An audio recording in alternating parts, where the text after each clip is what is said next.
السلام علیکم ورحمۃ اللہ وبرکاتہ۔ ناظرین، یہ ویڈیو ایک معروف فلپائنی ٹک ٹاکر لڑکی سے متعلق ہے جنہوں نے حال ہی میں یعنی رمضان المبارک کے مہینے میں ہی اسلام قبول کر لیا ہے۔ ناظرین، خبر تفصیل سے آپ حضرات کی خدمت میں پیش کرتے ہیں۔ دبئی سے تعلق رکھنے والی مشہور فلپائنی ٹک ٹاکر فیونا جیمز نے رمضان کے مقدس مہینے میں اسلام قبول کر لیا ہے۔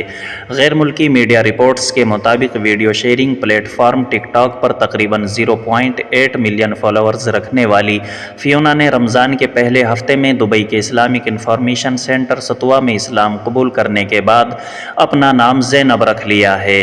فلپائن کے دارالحکومت منیلا کی رہائشی زینب 8 سال قبل متحدہ عرب امارات منتقل ہوئی تھی اور مساجد سے اذان سے ہر وقت متاثر ہوتی رہتی تھی۔ ان کا کہنا ہے کہ دراصل میں نے جب بھی اذان سنی مجھے سکون محسوس ہوا۔ در حقیقت میں نے اذان کے کچھ حصے بھی حفظ کر لیے تھے جس سے مجھے مذہب کے بارے میں جاننے کی جستجو پیدا ہوئی۔ میڈیا رپورٹس کے مطابق زینب فی الحال اسلام کے بارے میں جاننے کے لیے اسلامک انفارمیشن سینٹر سے آن لائن کلاسز لے رہی ہیں اور قرآنی سورتیں بھی حفظ کر رہی ہیں۔